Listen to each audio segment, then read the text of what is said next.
Il est une prudence que les vieux singes, pleins d'expérience, eux qui sont dans les arbres, communiquent aux jeunes singes, afin que, se servant de l'expérience acquise, jamais, jamais ils ne tombent dans un tel piège. Et elle consiste en ceci: ne jamais, jamais se faire passer pour plus grand qu'on est.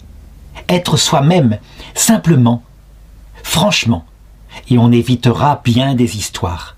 Et pour le raconter, je voudrais rapporter l'histoire d'un maître geais.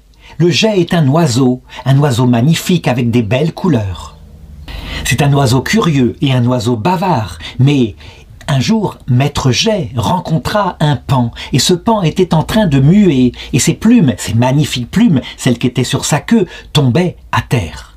Et il se dit: je vais me parer de ces plumes. Oh, que je vais être beau, et quelle roue magnifique je pourrais établir.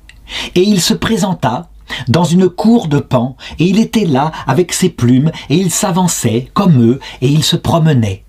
Mais il fut vite, évidemment, découvert. C'était un geais, ce n'était pas un paon, et les paons vinrent vers lui, et lui arrachèrent ses plumes, et non seulement ses plumes de paon, mais aussi ses plumes de geais. Car il faut savoir que pour un paon, la plume, elle sert à séduire les femelles.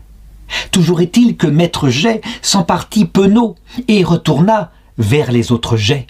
Et là, quand il fut repéré, avec son plumage arrière déplumé, eh bien, on le chassa aussi, on n'en voulait pas. Quel était ce geais ainsi ridicule, qui n'avait pas les parures de sa noble race?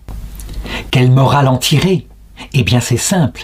Qui se pare ainsi des dépouilles d'autrui, on les nomme plagiaires.